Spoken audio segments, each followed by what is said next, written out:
Hey guys, welcome to the Quail, probably one of the most prestigious auto shows in the world.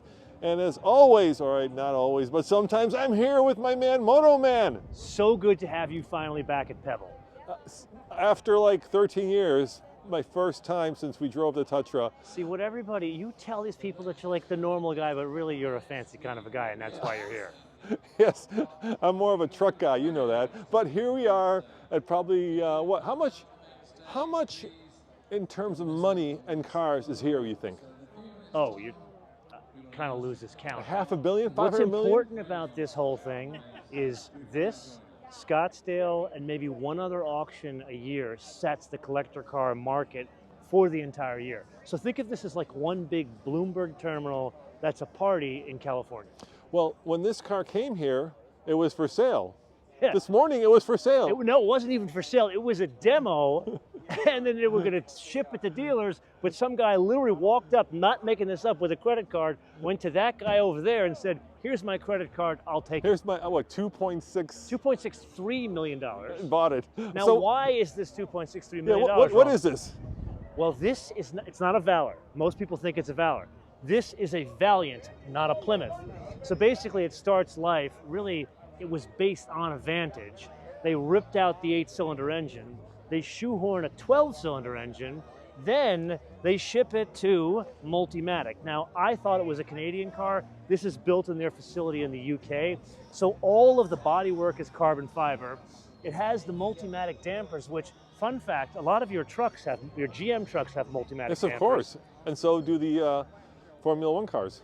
And then the most important thing here, hopefully I don't get murdered for this, look at that. It's a manual transmission, but Roman, take a look at the linkage. Oh, it's exposed and just beautiful. Look at that. So that's like from the day of the Spica, and that's why the car is so rare, or one of the things that makes it so rare.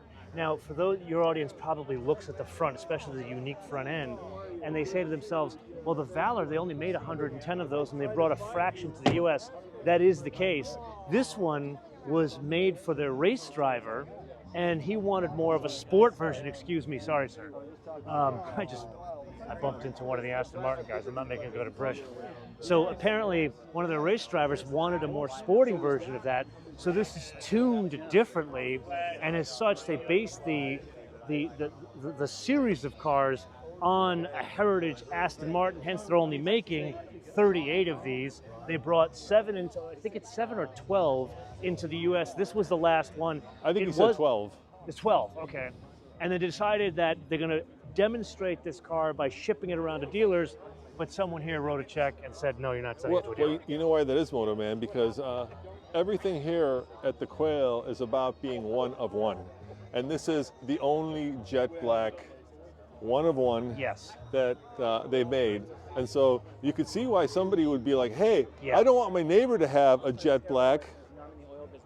And that kind of answers the question of why would you spend $2.6 million on a rebodied Vantage? It's because no one else can have it. Yep. That's the point. Can I show you something cool? Yeah, this? Yeah, you see the machine guns? The Aston Martin, that's like 1/8 scale. Yeah, look at the machine guns, dude. Look you at should get that for Tommy. Yes, I think he is a little too old now for that. So let's talk about what's next. Here we are in Ferrari land, of course. So this is registering as a percent of production of Ferrari F50s. So Ferrari F50s, they were one of the line of like Enzo type cars. When you think of LaFerraris, Enzos, it started really with the 288 GTOs. This car, they only made 349 of them. It had a 739 horsepower engine. And when they were new, and get this, Roman, we're talking like mid-80s, these cars, $475,000. And how much are they now? Well, that's where we find out. I would tell you up until yesterday, they were worth about $3.5 million each. But these have been going up significantly in value over the past, I want to say, 5 years. They've had a run. All right, so let's call it 4 million, right? So 4, 8, 12, 16, 20, 24, 28, 32, 36, 40, 44, and then over here, 48, 52, 56, 60, and I'm not done counting. And so then let's not forget that we have F40s, which are also worth about $3 million. Yeah, and I gotta say, I'm more of an F40 guy. I just think it's a better looking car. I don't really love this air intake. It looks like it's a giant, nose, and the nostrils. I like the F40 a little bit better. I think it's a little bit sexier. You and I normally don't agree on these things, but this is the one area I do agree with you, so I won't give you crap for being old. Yeah. I prefer this one. I do too. But out of all of them, meaning these special edition, like super duper Ferraris, I still am partial to 288 GTO. Was this the last one that was built under Enzo This was Ferraris? the last one built under Enzo Ferrari. Yeah. So this is if you want the real Ferrari. Yeah. Now let's it. look at today. Let's go over here. Oh, look at this. Yeah. Oh, my. So Ferrari, I feel like, fortunately got this going on here. We got to make it through. So these are fascinating because Ferraris, they did these F40s, F50s every couple of years, every 10 years you had a car like this. Porsche kind of did the same thing. Now the pace is so fast because they have different derivations of these. Now they have the F80 at the same time. So the question is, what would you do with your $4 million to buy a car? You know what I would do? And I got to say, this is my generation. I would buy the Testarossa over there. I love Testarossas. The 85 over there? No, the one with the. That's a TR. Oh, That's a 512 TR. Same thing. General thing, yeah. So the Testarossa over there, is that a Testarossa? That's a Testarossa, yeah. So what's the difference between that? Well, so they changed some body work. They changed the output of the car. You're right. This is where lights are different. They had to change a number of the safety equipment in this car. So if you look, unfortunately, this one has those crazy belts. Remember the belts? Oh my God! Yeah. Forget that. Because this was a small car manufacturer. Right out. Where this car was prior to that. And it only has one mirror. Look, you're only getting one mirror, dude. Yeah. My guess is this is a Euro market car. If you look at this one here. Let's see here. 86. Wow. Well, let me ask you this, my learned friend. And we were kind of talking about this before, and we'll get to these cars in a second. But why are Gallardos like the it car right now? Why are Gallardos so hot? Doug has a Gallardo, Matt has a Gallardo. Why? No, you mean a Countach, not a Gallardo. I'm sorry, Countach. A Gallardo is not the car. No, the Countach. A Gallardo, I just want to make a point about a Gallardo. Yeah. So when you depreciation, yeah, that's where the Gallardo, at the bottom. So this is the They're only going to go up, Gallardos. Yeah. So, right, why is everybody getting a Countach? Yeah. That's a really good question. What is it about Countach? Let's actually go this way so we can see some of the race cars lined up. Sure. Very good question, and I'll tell you why. Okay. Classic cars, or really any car, any art, anything, you never buy the actual item itself, you're buying a story. And when it comes to classic cars, it's all a function of what did people covet when they were young? And if you think about 250 series Ferraris, those guys are dying off. Doesn't mean those cars are going to go to zero, but the value of 250 Ferraris are going down. But Countaches, those people now have disposable income. They can afford a toy like that. That's why they're going up in value.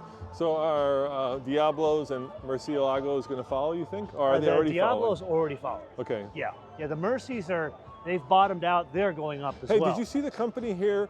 It's just over here, actually, that reimagines the Diablo. Have you seen that company? Yes, right over here. Esoterica Yeah, or something let's go look at that. Yeah.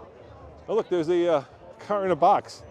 Yeah, these are actually my buddies from the airport. Yeah? Yeah, these are my airport buddies. They do this luxury rally club thing here.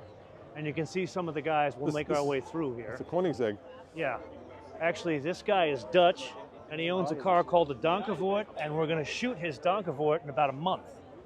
Yes, although he has bad taste in hats. Well, it's very interesting. I know what the Donkervoort is. This guy really has. This guy was employee number 5 at Nike. No, 100%. Yeah. Well, that's still pretty amazing. Do you still wear the shoes? Of course. Yeah, all right. Yeah, all right. Tell the audience what you do. What's my daily? I drive old cars every day. Okay. Well, He I have new cars that I don't like, so I just drive old cars. so what's your favorite? Hard to say, but the one I'm actually rallied up here with was a 1952 Mercedes 220. That is an old car. Actually, Tommy's got to come down. It actually, It's the best car it's a completely what's it called? I'm spacing, but it's super stiff. It goes through curves really well. All right, I'll ask you this. I'll make it hard on you. Yeah, what? I guess you have a lot of cars. Tubular, sorry.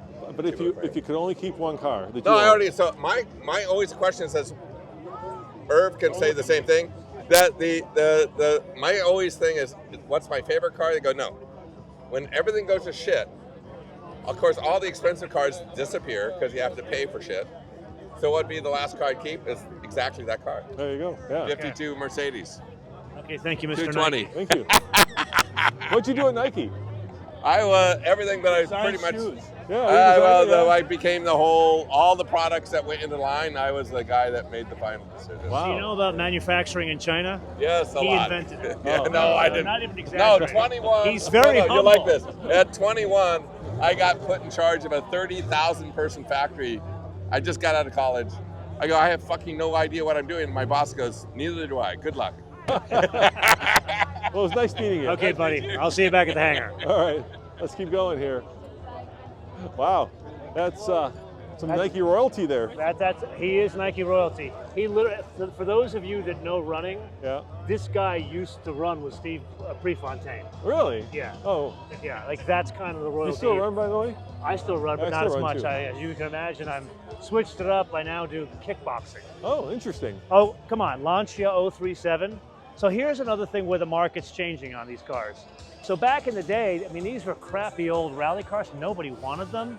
So this is like pre-Audi Quattro. This was what they were going to be competitive against the world stage in rally. The only problem was it was two-wheel drive. Was this when WRC was truly deadly? I'd say so. Where people, Yeah, where I'd people say died. so. And while this car is, it basically is built on the bones of a basic Lancia Beta Coupe. That's what this was, Legato design.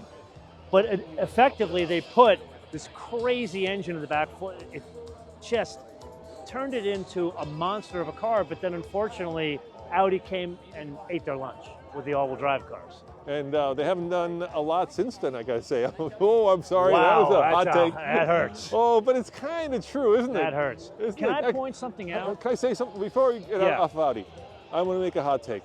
Hot take. I think that the R8 Yeah. was the high water for Audi. That's when Audi was really hitting hard. Do you realize that you're right? I think I hate to admit you're right. but it's true, isn't it? And it's not just me telling you this. Yeah. The collector car market agrees with me. Yeah. Look at the values of a 10-cylinder Audi with a manual, R8 with a manual. Oh, before we go over here, look at this. This is special.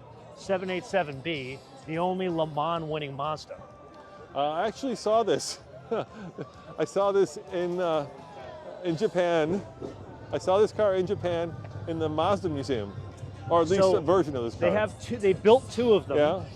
The one that floats around, mainly there's one like kind of a knockoff in the U.S. The one in Japan is the Le Mans winning car. That's the one I saw. And I was there. If you see it, there's always the guy. There is a guy that lives with it that sleeps next to it. Well, it it's makes not, sense. never out of his sight. Can I show you the LFG?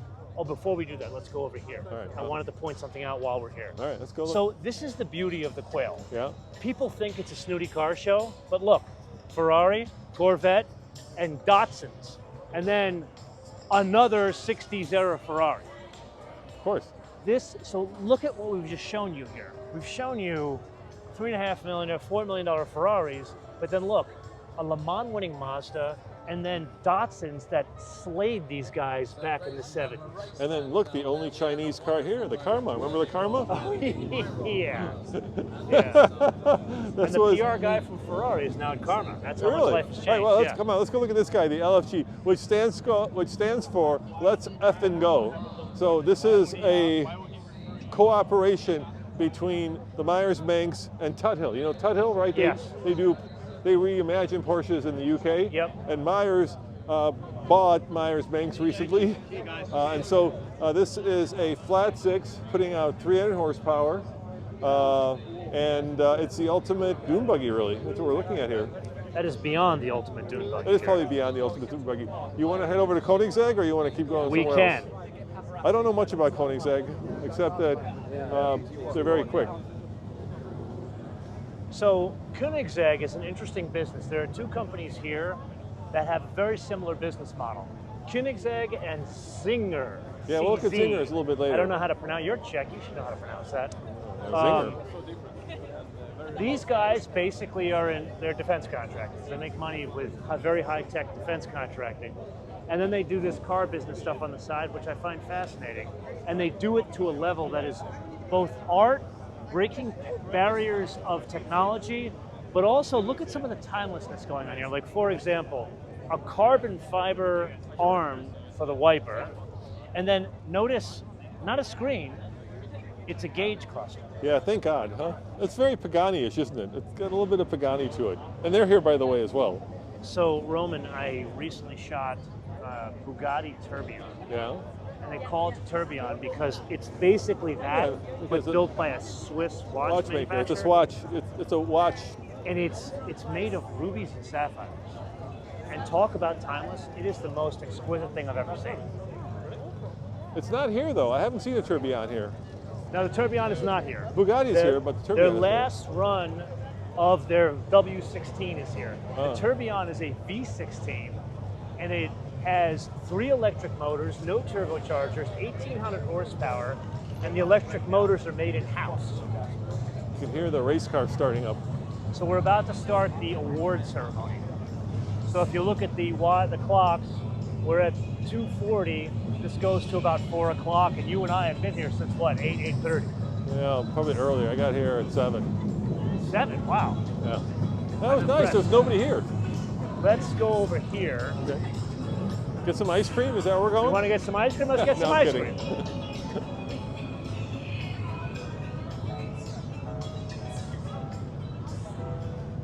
Oh, come on, look at this. So I think it's a knockoff XJ13. Look. So this was a Jaguar, believe it or not. Let's see if it's real. You think it's a knockoff? It's not real. I didn't expect it to be real. If it was real, it'd be worth a hell of a lot more. Yeah. Yeah. So this was a super rare kind of project concept car. It turned into a race car for Jaguar. Never really made it. Hold on, before you blow by this, look at The this. Capri, I love these. A Capri Turbo. This is the Mustang of the UK. Again, the beauty of Quail is you get these unusual cars set amongst super fancy cars. And should we show them the other beauty of Quail? Yeah. What's Come on that? over here. What's the other beauty of Quail? Oh yeah. Yes, sir. Hey, buddy. How you doing? Andy, good to see you. Nice to see you. So you guys don't know Andy. This is Andy. I'm not going to embarrass his father right now. His father is like one of the grand poobahs at Kia. And we met on a drive one time. It turns out his father is big into cigars and problematic Mercedes. Is that a good way to describe your father? Yeah, exactly. Okay. Thank you, Andy. Yeah, of course. Okay, buddy. I'll see you. Yeah. All right, so let's go look at this. This is the other reason why you want to come to Quail. Do you want some ice cream? No, I want to keep going. Let's keep going. Okay, so I want to show you something super cool. All right, so look. Check this out. So you know I'm a Porsche guy, Yeah. but I'm more about design, tactile feel, color and trim. Look at the color and trim of this. The wood is not just on the dash and the doors, it's on the back of the seats. Very nautical themed. Oh, I'm surprised there's not wood back here. You and me both. I do like the rear of the Vanquish a bit better than the DB12. And then you have this over here, which is it's basically a spaceship made of carbon fiber. This one has an upgraded carbon fiber in terms of the tub that it's made out. Basically a race car. It is a race car. Yeah, I gotta tell you, I take my hand off what Aston Martin is doing. It's a tough slog to compete against Germans, and with these cars, still trouble. But the fact that they're doing these one-offs, I think that's the way forward. So for what these is this guys. one called? It's not the Valhalla, is it? No. The Valhalla is a little bit different. There's no name on it. It's so one of one that they don't even have a name on it. Is there a name on the back? Valhalla. I said it was the Valhalla. Yeah. All right. Valhalla. Roman gets one right. Okay, Roman gets one right. And after I called the Countach de Gardo, Yeah. I hope I Yeah. came back strong. All right, let's keep going. Let's see what else there is. This is my first time here, and I am DBX over here, by the way, and I am amazed. I was just at Goodwood, and there are a lot of cars there, but this kind of even out Goodwood's Goodwood. Because, I mean, over here, Bugatti. I want to show you. We can look at that. It's just a mob scene right now. I like the dog in the purse. That's a real purse dog.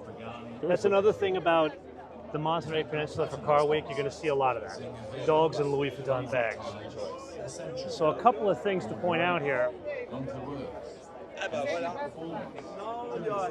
A lot of unique details in the car. You like the horse? I'm not really into the horse part. I'm not into the horse part But either. something Bugattis have been doing as of late, these sky view roofs. So they do this as an option, and they did it in the Chiron. They're doing it in this kind of one-off, and they're also doing it in the Tourbillon.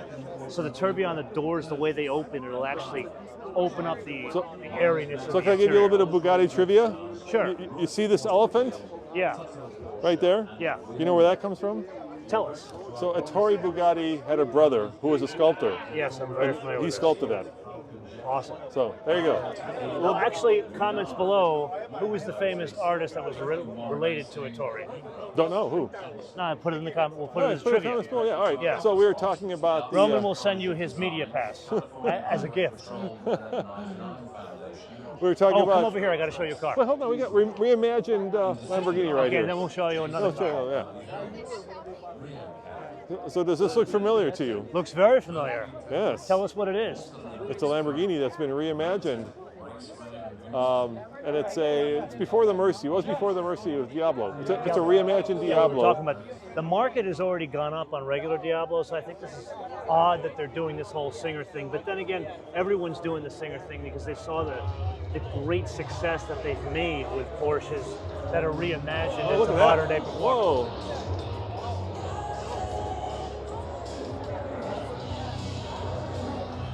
I have to say, that's very Goodwood. That's very good one, yes. Yeah, very good. All right, what did you want to show Speaking me? of Goodwood, let's go over here and check out a car. It's kind of near and dear to me. Okay, let's go check it out. Are we looking at an old Bentley? This old Bentley. A blower Bentley? It's not a blower Bentley. It's a 28 4.5 liter, but it's no longer. Wow, I got to pass that music. We got to keep away from the music, dude. Yeah. Oh, we can't. It's right there. Yeah, can't do that. Those speakers are so loud. You're gonna have to cut that anyway. Yeah, look, there's a Joby. Do me a favor. You're gonna have to cut the Valhalla, and I screwed up the dates on the Ferrari. So say the date. What's the date? The dates are mid 90s. I said mid 80s. That's all right. Yeah. We're all human. We make mistakes. Oh, you want to hear something near and dear to us? The Joby? Do you know who works for this guy? No, who? Eric Adams. Remember Eric Adams? Who's Eric? Who's Eric? Car writer extraordinary. He was a friend of ours who going on all the trips. Oh. He now works for this Joby company. Yeah, well, they're building an electric air taxi, basically a drone. Oh, here come Here the they jets come. again. Here That's we go. a great shot, Romy.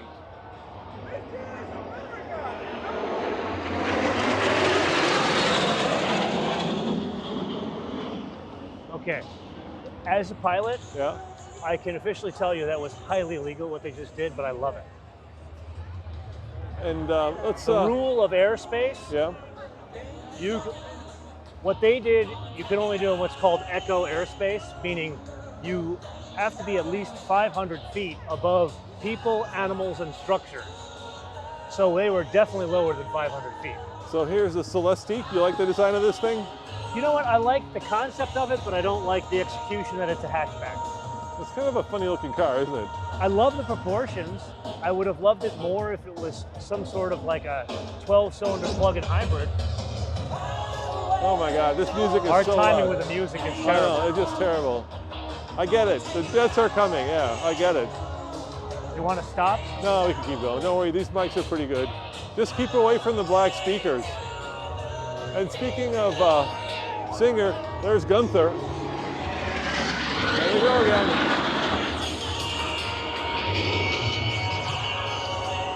I think we picked the very worst time to do this. Yeah, the bird almost got in the formation. Well, at least they're going to hear some Kenny Loggins. I hope it works. What do you think of Gunther? You know what? From an engineering, they're actually not far from me in Huntington Beach. Yeah. From an engineering point of view, I think they do a great job. In terms of them against the Singer, I like the reinterpretation Singer does more than these guys do. Well, these guys are a little bit more like performance oriented, and Singer's more classic. It's more than that. Yeah. Come here, I'm going to show you. Oh yeah.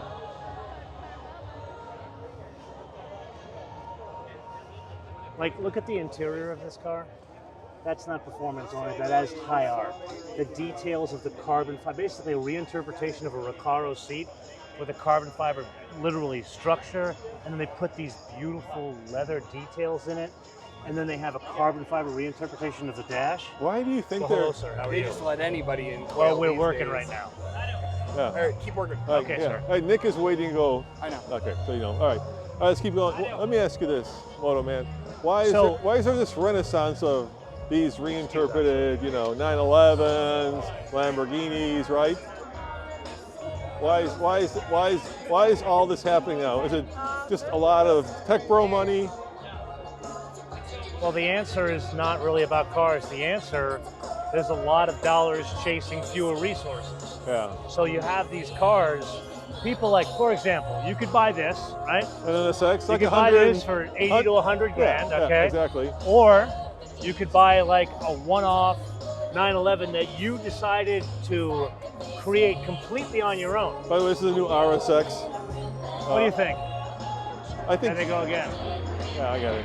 Oh, look at these guys. Wow. Yeah, I think these mirrors will never make it into production. That's what I think. Now, I don't know why designers love those little camera mirrors. tell me what you see here. I see no grill. What am I supposed to see? The Lotus yeah. electric SUV. Electra. The Electra. The Electra. Yeah. Like the old Buick Electra. Yeah, exactly. Yeah. I see the Electra. You're right. So back to what we were saying, it's too many dollars chasing too few resources. Now, granted, I think we're going to start changing that in the system as the economy changes. And spending money where it's worthwhile. Most importantly, as economic policy changes. That's really what's going on here. I also think, we started this by saying one of one. I think people just want the one thing that nobody else can have. I think there's a sense of that right now. So these are the new Myers Manx. Yeah, so these things, they come in a couple of different flavors. This is the electric model here. They just introduced this like 4-seater one over here. And then you probably know Matt. This is Matt's car. He bought this. I watched him place there he is. I literally watched him place the order last year in this very spot with Jennifer Flake. Yeah. No exaggeration. And for those that don't know, Jennifer Flake, very good friend. She ran Ford Comms for many years. Is she a Manx now? She was the CEO of Manx, yes. Okay. So he bought the car from her, and it was delivered 6 days ago. He trailered it with a Bentley Bentayga up here, and it was at Motorlux. What's up, buddy? I'm so sorry. I was so distracted. You were. I was being a bad friend We're at on Motorlux. camera right now. I know. Do you want to tell For us a the little bit record- about the car? For the record, I was at Motorlux, very distracted. I was a And bad very friend rude. to you. I was rude to you. You were, but I your was. wife was nice to me because Well, she's always she nice. does that. She Yeah. backs me up. I Yeah. was in such like a frazzled, distracted So you can state make it up to there. me by having a cigar Yes. later. I've got, you know what I have? I've got 2 cigars under that blanket for the rollout for when I drive it out. I Okay. got the Black Pass. Look at That's this guy. I get to drive a car off the lawn. So I just told him the story that I watched you buy this car in front of Jennifer Flake last Yeah, year. Is yeah. that true? Yeah. 100% Yes, true. it's and true. then you just got it 6 days ago. But it's almost true because they tried to swipe my credit card for the 50% deposit here, and I said, nah. I said, look, I'm getting the car, but I'll bring you a check. I'll bring you a check. He pulled out the square reader. I was like, dude, I can't even roll like that. Okay, That's crazy. show us I'm going to give you the mic here. Take the mic. Okay, come on. Show us the shift knob and tell us why it's important. I think Hannah should probably do that because it's hers. Hannah. Yeah, Hannah. Come here, Hannah. Give her the mic. Give her Hannah, the mic. guess Hannah, what? this is the better You need to half. sign the release. This is my wife, Hannah, my better half. This is Not really, true. This is really an accessory. Okay, Hannah, Yeah, tell it feels George. very good. Tell George about the shift knob. Ah, best part of the whole car, as Yeah. far as I'm concerned. And you picked it out. I didn't pick it out per se, but we gave them some ideas around what we might want in there. If you could have something just floating, free Okay. free Go and shoot floating the shift knob around. while we talk. Just a So- shit knob. What happens is when you, as I'm sure like you know, George, Hannah has a Love of hot dogs? Hannah has a collection of hot dog iconography memorabilia in this bathroom that we have Speaking in to our my house. neck. Yeah, yeah. And in this bathroom, and it's like overflowing with hot dog Matt stuff. won't go in there anymore. Well, because It's there's no too- room for it's- me to poo. I've But- seen this. I can Yeah. vouch Yeah, for you've it. been there. Yeah. But what happens is when people find out that you have a collection of things, they then start getting you more of that thing, and it Yeah. just spirals out. Which of is control. great. On every level. So Brenda, who is in charge of styling at Manx, learned about Hannah's hot dog thing, and so we have the bouquet of hot dog shift knobs. Wait, so she made it unsolicited? Yeah. No, that's not true. That's We talked badass. with her about it, but it was her idea. And the best part about the whole thing was like the prototyping that had to happen, and like sometimes there was air bubbles around the hot dogs, and it was just Brenda in her kitchen at night trying new and different things. It was amazing. Super cool. And so cool. Yeah, so no, Hannah's right. Like, we did talk about it. It wasn't totally unsolicited, but the final product that was the bouquet of hot dogs my God. was her creative. That was her we were vision, expecting yeah. that one hot dog in there. But we did get surprises. Like, literally, Hannah wanted heated seats, and I wanted sport bucket seats, and those are not the same thing. Yeah. And they literally surprised us by doing the very first heated sport bucket seat for Hannah. So we didn't even ask Are you for going to it. get a check for the one they sell now? Well, what I would You better get the microphone. so that there's that, which no, I won't get a check, but we did get them for free. But we did. I'm going to get a royalty for the Matt Farah dead pedal, which I had them make because they had the floor high beams, which suck. So I said dead pedal, trigger high beam is what I want, and now they're offering that as a thing for other people. So you can afford the cigar. So I can afford the cigar. I'm going to get you. Man, one. thank you, buddy. dude. Yeah, Thanks. thanks, man. This Appreciate is it. just, Thank you. But we didn't the engine. The engine. the radial you guys, engine. Yeah, you guys are talking that's the about whole point. Yeah, the fucking radial shift engine. knob. Look, Yeah. we have an airplane engine, and most people who buy a Manx, they start with a love for like Volkswagens or something, right? And this is just an extreme version of that. I approach this from the radial engine backwards. I don't really care that much about Volkswagens to the point where I would buy a Volkswagen powered Manx, but this is a totally different thing. This is the AvGeek special. It's crazy. And so it's a 3-cylinder, 2-liter radial. It's 150 horsepower, 170 torque. It's a billet block and a billet Made in the UK? Australia. That's right. Radial Motion is the company in Australia, but Manx owns them now. So it has the fins, but it's water cooled. The radiator is behind here. And it runs Motec. It's got a 4-speed Porsche gearbox and all kinds of good stuff. Right. Yeah, kick ass. sir. Thank you, sir. Thank you guys. We'll catch up a little later. I'm gonna go to the Porsche party tonight, Sam, and Fire Pits tomorrow. Okay. Okay. I'll be at Fire Pits. All right, there you go. Okay. There Yeah, you go. so- You got it from the horse's mouth. He said that they wanted to run the credit card, and that's because, as cute as they are, they're north of 100,000 if you get the radial engine. Pretty much. Yeah. Yeah. It is the most expensive one. It's, yeah, I mean, Yeah. once upon a time, you would buy the Manx fiberglass body, you would get a Volkswagen beadless donor car, Let's get away from that speaker. yeah, and then you would build it yourself, and now, of course, it's become a lifestyle vehicle, which is fine, but yeah, you gotta have money. So that's what I was saying about it's a lot of dollars chasing too few resources, and these guys I think hit it perfectly, kind of at the tail end of all that money in the financial system, and so they early on they sold a lot of cars. Yeah. I don't know what they're doing right now. That's the big question. Oh, Now, we have a wait, surprise- before you go, this Oh, is you a- wanted to see this yeah, Ring Brothers Aston Martin? So Why don't Ring you tell them Brothers, about it? yeah. So the Ring Brothers are a company out of Wisconsin where I used to work as a TV reporter. They're known for going to I SEMA. didn't know that about you. Yeah, Where in Wisconsin? I lived in Janesville, and they're known for building incredibly, kind of like Liberty Walk in Japan, right? So they're known for building this incredibly beautiful SEMA builds, but they decided to do like a '70s Aston. This is a huge departure for them. It is a They're huge like- departure, yeah. They do Buicks and Camaros. Well, no, they do Mustangs, and yeah, exactly. And now they've done this, and it is absolutely gorgeous. I mean, look at this. It's it's completely. It's like unique. Singer level build. It's like a Singer level build, and what I love about it is the temptation would be to put screens, but you smell it. Look at the interpretation of the Aston Martin logo. Yeah, yeah. That is, I love that. Can you smell the leather in I there? can smell Oh it my all. God. No exaggeration. Look at where I'm standing. Yeah, I can literally smell the leather. yeah. I know. Yeah, I can also smell the cigars. Too. I know. You can smell Which is the cigar. good. Yes. The two This go is hand awesome. in hand. I love it. I love it. So, yeah, just saying hi again. Good to see you again. Good job, man. I Thanks, love Eric. that. Cool. Thank you. Hey, Russell Dad. Russell, How are you? sorry, you're Little on bit behind camera. the scenes here. Yeah, Yes. yeah. Oh, This are was- we on live? We're You're on. not live, but Russell we're Dad recording. was many years Volvo. He basically put Volvo on the map. So when they when they basically reinterpreted Volvo's modern day XC90 2014, 15. this is the man that introduced it to the U.S. No exaggeration. And more importantly, Thank you, sir. I appreciate that corporate plug. And you know, check is in the mail. more importantly, because of him, I got to spend the night in an ice hotel.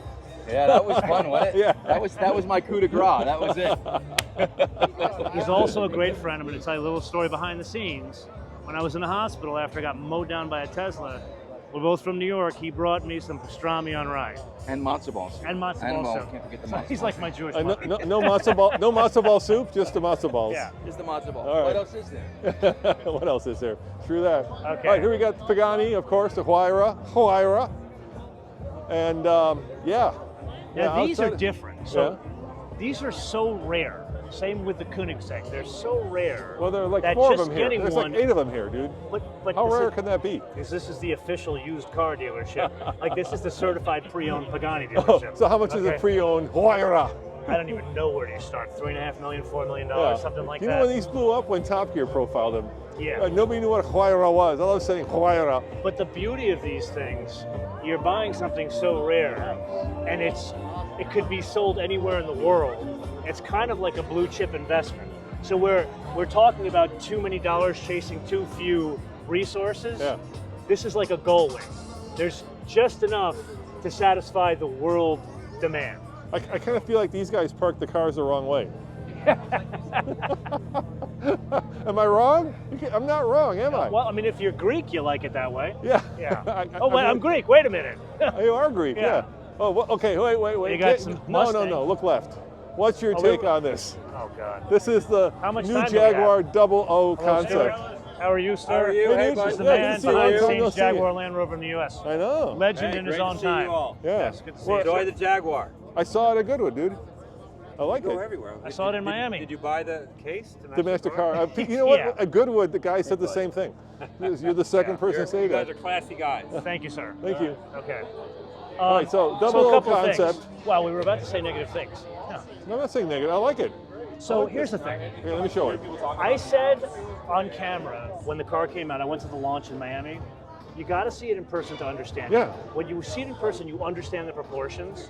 And I want to clarify something here, go down on record. Everybody, like you look on the internet, everybody's crapping on Jaguar. They only sold like 3 cars in all of 2025.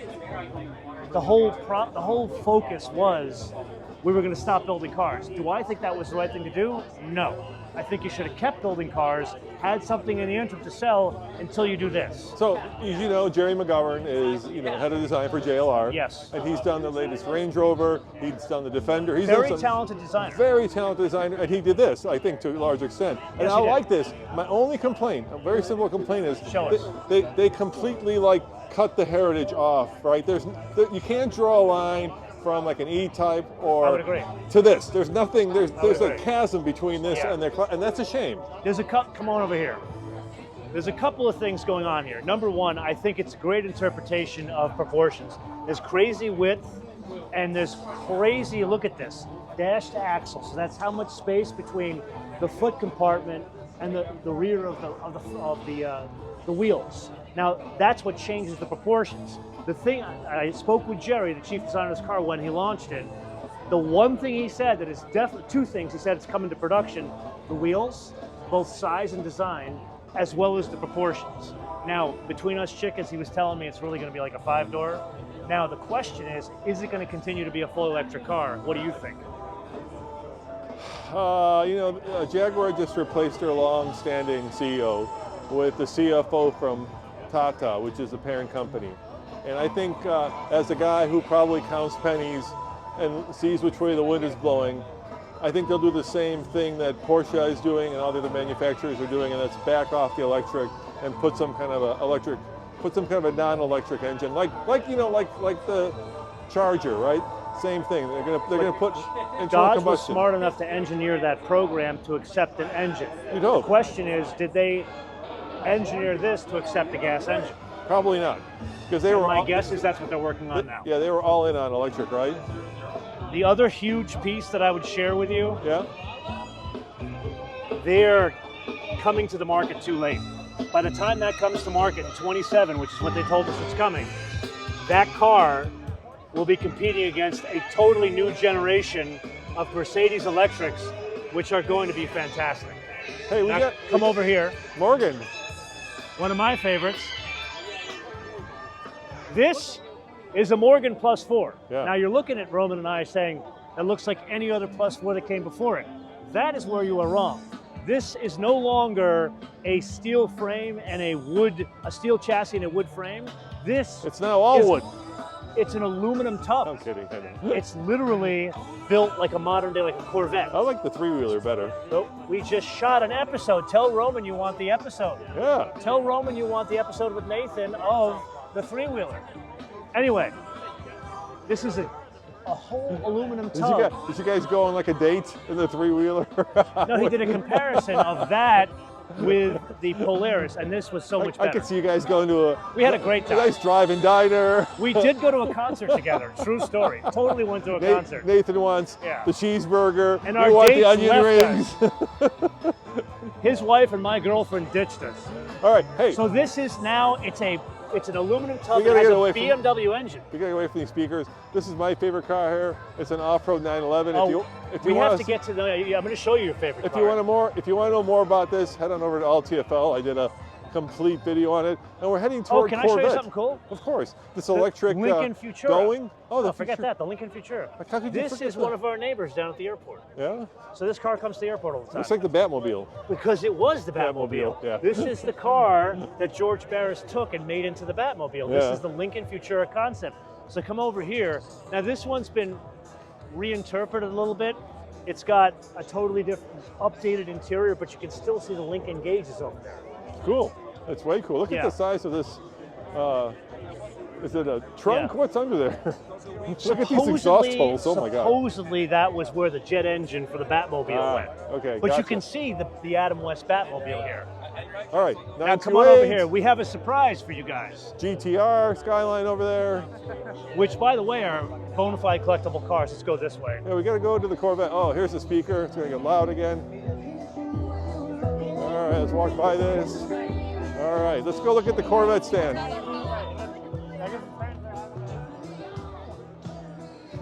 Okay. So 2 weeks, anybody that follows my show knows I go to the Cars in My Yard party in Detroit every year. And I have a very good friend who is the chief designer of Chevrolet. His name is Phil Zach, and he was there, and he's like, are you going to Quail? And I said, yes. He says, I'm bringing something special. Not this. No. However, this is special. This is the 1959 Stingray concept. This was designed by none other than Peter Brock, the same guy that raced those Datsuns we saw earlier. So basically, he's the one that brought out the concept of what became the C2. Well, come on over here and let me show you something.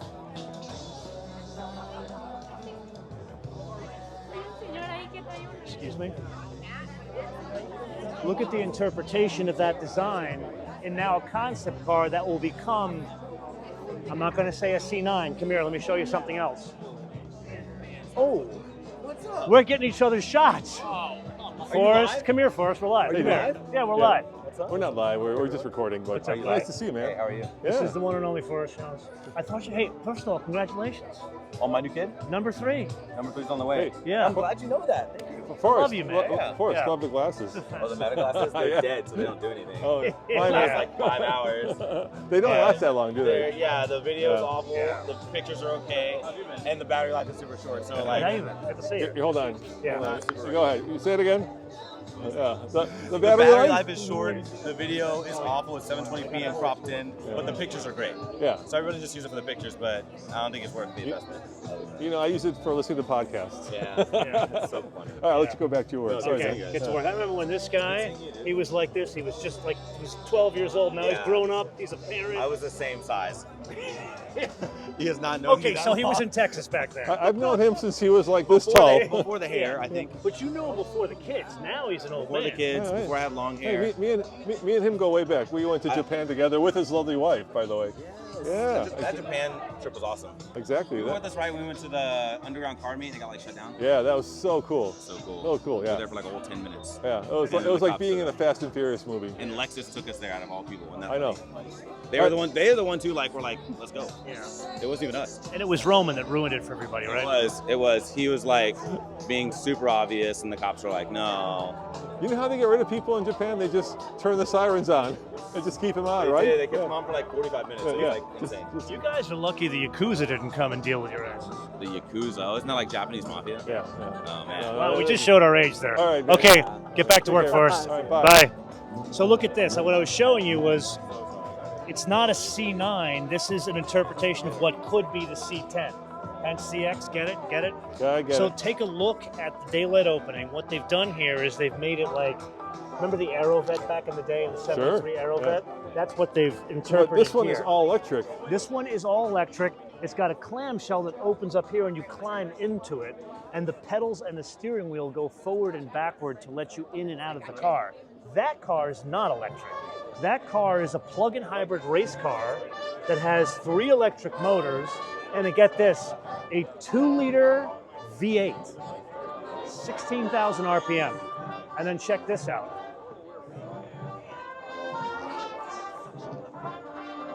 So what they've done with the diffuser, look at how far the diffuser goes down there. So this is something they've stolen from the $4.6 million Bugatti Tourbillon, where they put the diffuser in here for downforce. So on the street car, it doesn't need the wing in order to create a higher top speed. So 2 cool things. You said 2-liter V8, right? 2-liter V8, The piston's got to be like that big. Yeah. And I like this no step. Yeah, that's your favorite thing. Yeah, let's show them the one. And then come on over here. Let's show them the one you I can just actually. want you to meet. Come here. Hold on a second.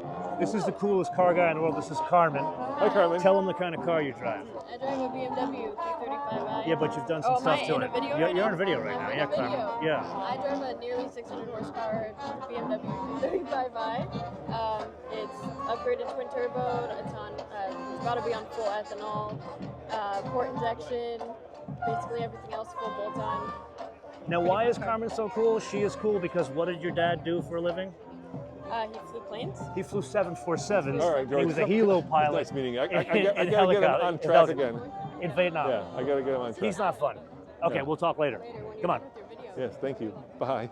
Okay, come here. Yeah. Okay, Roman doesn't like that. I was trying to give you guys I'm some trying to keep you backstory. not being pervy, dude. That's what I'm trying to do. Okay, here we go. This is the racing. Okay, let me just step back for a minute. This, you see this here? Yeah. It looks like carbon By the way, I fiber. love your watch. What's that? Love the watch. Oh, thank you. This is carbon fiber, but the whole concept of the racing, this isn't some like pie in the sky like design deal. What they've done here is they've tested this with their racing team in North Carolina. So it's not just something that is, oh my God, this is what we could make the car look like. This is all based on what kind of top speeds they can hit, and this actual arm here can create some downforce. Let's show them a car that you can actually buy. Well, you can't, but supposedly you could. So Yeah. this is the ZR1X, the Quail Silver Limited Edition over here. That's the Quail edition. That's the Quail Edition, yeah. Yeah. So $217,000 they announced the price, and it just set the American production car Nürburgring record. So question for you. Yeah. Do you think that's too much money? No. Compared to a GTD, which is going to be twice that, that's not too much. Well, GTD sticker-wise is not going to be twice that.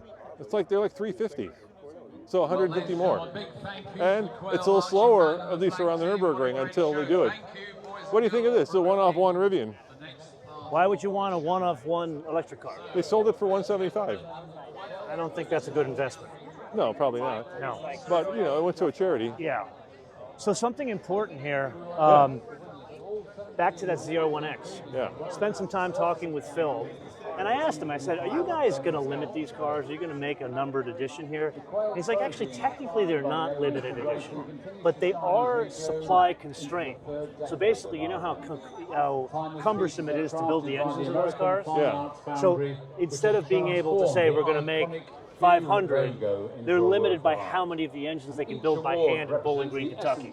Okay. Of sports and racing automobiles. And then here's your Lamborghinis. Yeah, we were talking about the Countachs. So I drove a Countach. Have you driven a Countach? Yes. You can't see out of it. Yeah, you can't fit in it. I can't fit in it. You can't back it up. You can't. Now the Quail continues You can't do much with it. Yeah, but I still love them. Judging process by which the I'm gonna another hot take, okay? Hot take. Here we go. So this is the prototypical Lamborghini, right? This is what established the DNA of the brand. No, that was the Miura.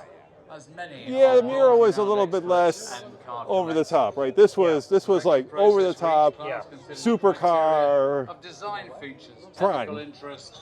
But at the time, they were a little douchey, which is a word for my generation. All right, we will But now like welcome the Williams if you were class across the stage. if you were like with a coveted really Quail into trophy. wearing gold Our best in chains show and winner turned up will be collars, presented this would with be the a car you would bottle have bought back in the day. See, this is where I disagree with you. All right, fair. Because I think there are the tale of two Countachs. Okay, tell me. There's this one, the 80s, which people associate with Miami Vice, Yeah. which you just described. Yeah. So you're not wrong.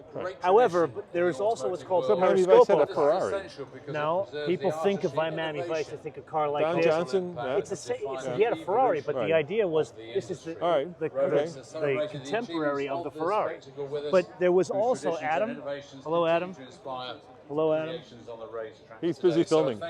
Yeah. He was the marketing director of the Peterson for many years. Oh, cool. Anyway, so the Periscopo was a totally different car. Periscopo didn't have any of this bodywork, no wing, and it had like almost a tunnel in the roof where instead of you having a rear view mirror, you look through a periscope to see the back of the car. That car looks very different than this, even though the body's the same. And that one I think is a 70s icon. That's the one I think is timeless. Yeah, I agree. But so they've got different Lamborghinis here, right? But they're all kind of the same gen, right? Except that one, which doesn't have the wing. Look at how much more mature this looks in that color. How different it looks. All right, well, let's wrap this up, dude. We've been going almost an hour. You want to wrap up on NSXT and Aston Martin? Or, well, we start with Aston. Wouldn't it be fitting to finish with Aston? I think so, yeah. Yeah. Especially like the muscle car Aston Martin. Yeah. The James Bond Aston Martin. Or late James Bond, Late James I should say. Bond, yeah. This isn't V8 early Vantage, James Bond. Timothy Dalton, Aston Martin. Actually, we should leave them with a question. What's your favorite James Bond car? Doesn't have to be an Aston Martin. Yeah. Yeah. Yeah, it's a 7 Series BMW. I'm kidding. Oh, wait a minute. We end on that. Oh. We got to show them the Tipo 33.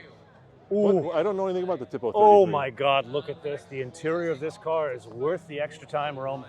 So Alfa Romeo does have a stand here, which is cool. Oh, they have standing with this car. This is one of these kind of like one-offs. They're made... don't quote me on this. I think they're making 30 of them. Yeah. It's like $2.7 million. Oh, my God. It's effectively a Maserati. It's an MC20 with a stunning body. Well, first of all, it's More got than this MC20. beautiful, what's the Ferrari red? It's Rosso Corsa, right? That's the Ferrari red. Rosso Corsa.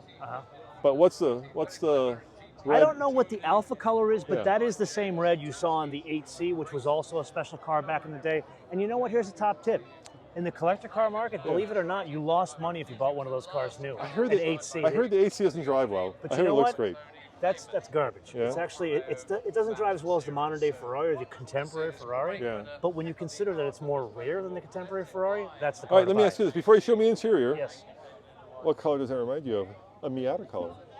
Oh, Soul Red Crystal. Crystal Soul, Yeah. Crystal Soul Metallic, whatever it's called. And you Yeah. save yourself $2.65 million. No, the interior is gorgeous. But look at the details. Number one, look at how this is exactly out of the original Tipo. But then everything, they have a screen, yes, there, and they have a screen, yes, there. But look, they still render the gauges almost mechanically on each side of the IP. And then there's toggle switches on the top over the driver like an airplane. Or like a Raptor? Or a Bugatti Tourbillon, which this is half the price. Yeah, or an Ineos Grenadier. Yeah, very cool. You had one. I had one, yeah. Did you lose money on that? We probably lost. I think we paid like 82 for it, and we ended up selling it for like 75. That's not bad. So, but we only had it for 2 you months. made all that sweet internet money off. We made all that sweet internet money. That's right. Yeah, all that sweet YouTube money. It's got the same effective power plant as the Maserati. What is it with Alfa Romeo? How can they build this, and then the same company comes out, and does their crossovers? I've got an answer that's not fact. It's just my interpretation. Yeah. I think this is the vision of one person, and the Alfa Romeo is a vision of many different people in many different boardrooms in many different countries. Yeah. That is the problem with Stellantis. They have too many brands going too many different directions. I mean, the Tonale, you know what I mean? Oh, and terrible. I didn't say the other word that a lot of Americans are thinking, right? They didn't do any research, like, hey, yeah. That might sound a little bit like something else that's on your phone. Isn't it a weird name? Yeah, it's a very strange name. And the Stelvio's okay, right? Actually, fun fact, what does Revuelto mean? Isn't it a bull? Fighting bull, right? Every Lamborghini. It's a fighting bull that means agitated.